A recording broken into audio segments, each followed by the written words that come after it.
আজকে লক্ষ্মীপুরে কেন ব্লাড ডোনেশন ক্যাম্প শুরু করা হলো? বিভিন্ন রক্ত সংকটের যে সংকটগুলো দেখা যাচ্ছে ব্লাড ব্যাঙ্কগুলোতে, সেই রক্ত সংকট মেটানোর জন্য আজকে আমরা যুব সংগঠন লক্ষ্মীপুর যুব ফাউন্ডেশন এবং মানবতা ফাউন্ডেশনের সহযোগিতায় আজকে রক্তদান শিবির আয়োজন করেছি।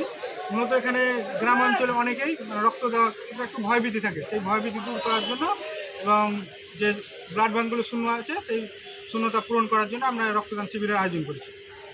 আচ্ছা, এখন পর্যন্ত কটা ব্লাড কালেকশন হলো? এখন পর্যন্ত প্রায় 45-50টা ব্লাড সংগ্রহ হয়ে গেছে এবং অনেকেই রয়েছে তারা ব্লাড দিচ্ছে। আচ্ছা, এতে করে কি গরিব মানুষের সুবিধা হবে? হ্যাঁ, এতে করে গরিব মানুষরা যে আমরা তো রক্তটা তৈরি করতে পারছি না, বিভিন্ন মানব শরীরেই রয়েছে, তো বিভিন্ন কারণে যারা রক্তের ভয় রয়েছে তারা রক্ত সংকট থেকে মেটানোর জন্য এই ব্লাড ব্যাঙ্কগুলোকে পূরণ করা হবে এবং যাদের রক্ত দরকার তারা সেখান থেকে কালেক্ট করতে পারবে। এই কারণে আর সাধারণ মানুষ কেন রক্ত দিবে এতে? সাধারণ মানুষ দিবে, আজকে সাধারণ মানুষকে ডাকা হয়েছে কারণ তাদের মধ্যে একটা ভয়ভীতি রয়েছে, হয়তো কারো প্রয়োজনে রক্ত প্রয়োজন, সেক্ষেত্রে তারা দিতে পারছে না, যে একটা ভয়ভীতি রয়েছে, তো সেই ভয়ভীতিটা দূর হবে এবং রক্ত যেন কারো প্রয়োজন পড়লে তারা নিজের স্বইচ্ছায় তারা রক্ত দিতে পারে, তার জন্যই আমরা রক্তদান শিবির। আপনাদের লোকেশনটা কোথায়? আমাদের লোকেশন লক্ষ্মীপুর, রঘুনাথপুর সুতি, মুর্শিদাবাদ। ঠিক আছে। এতে থ্যালাসেমিয়ার কি কি উপকার? আমরা জানি থ্যালাসেমিয়া পেশেন্টদের প্রতি মাসে একবার বা দুবারও রক্ত লেগেই যায়।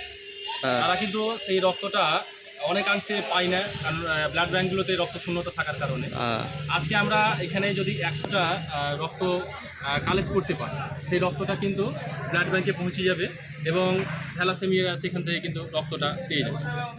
আচ্ছা, আমরা তাহলে জানলাম থ্যালাসেমিয়া প্লাস রক্ত দেওয়ার সুবিধা কি। থ্যালাসেমিয়ারে তো অনেক রোগ আক্রান্ত থেকে মুক্ত পাবে।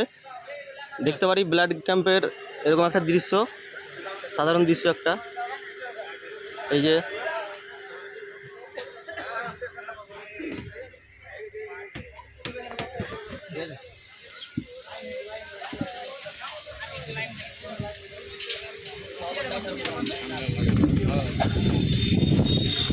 শুরু হলো।